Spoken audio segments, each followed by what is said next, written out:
There is a problem in our society today. It robs children of a happy, healthy childhood, it prevents us from living comfortable lives, and it even takes our loved ones away. This problem is the normalization of unhealthy habits. According to the Centers for Disease Control and Prevention, more than 1/3 of US adults are obese. Obesity-related conditions include heart disease, stroke, type 2 diabetes, and certain types of cancer, some of the leading causes of preventable death. The key word there is preventable. These diseases can be prevented. If you knew you could prevent an early death from happening, wouldn't you? Wouldn't you do everything you could? We can change these statistics, starting with our own habits. StanfordHealthcare.org is a great place to learn about obesity, how to prevent it, and how to find your body mass index to find out if you are underweight, normal, overweight, or obese. In their article titled "How to Prevent Obesity," they said, young people generally become overweight or obese because they don't get enough physical activity in combination with poor eating habits. The same applies to adults. If you do not get enough exercise and have poor eating habits, you are putting yourself at life-threatening risk. It is much harder in our day and age to be healthy than it once used to be. Elise Weil said, many variables likely have contributed to the rise of obesity in the United States, including the availability of fast foods, a lack of exercise, and even food additives.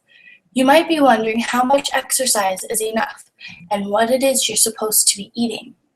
There are so many websites and blogs out there that will give you different answers to that questions. You can do research and experiments with what works best for you and what makes you happy, but I have found the best answers on choosemyplate.gov.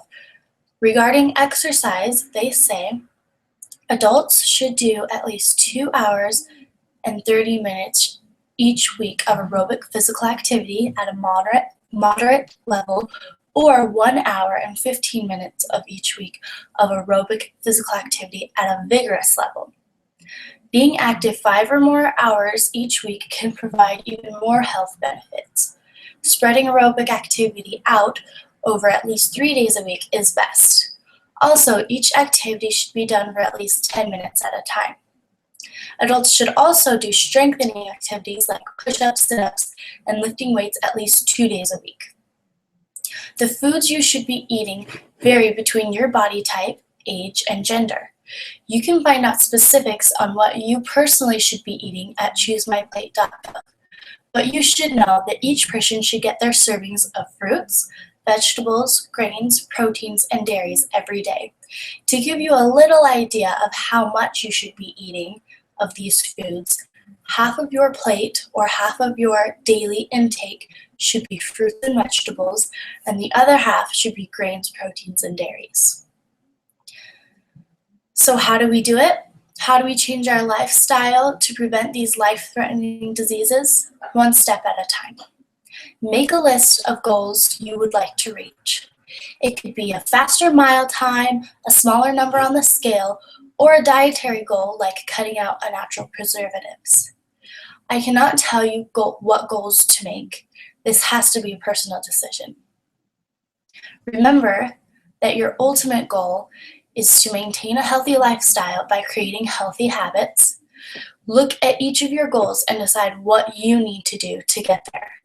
This could be going to your kitchen and throwing out all of your junk food, putting on your workout clothes the minute you wake up, signing up for a gym membership, looking up recipes and writing down a grocery list so you don't fall back into your go-to foods, or even planting a garden so that the produce section is right in your backyard. There are a number of different ways to be healthy. You just have to look at your life, find out your weaknesses, and make a plan to build them into strengths. Put your goals somewhere you will see them every day, like the refrigerator or your bathroom mirror. It is also a good idea to write down the reason you want to accomplish those goals so that you can remember that you want to build a healthier lifestyle and build healthy habits. That way, you'll know why you're doing this when you're tempted to quit. No matter how small the goals are you accomplish, you are taking society one step closer to healthy habits and healthy lives. Join me in my goal to create a healthier society and to be one less life lost to unhealthy habits.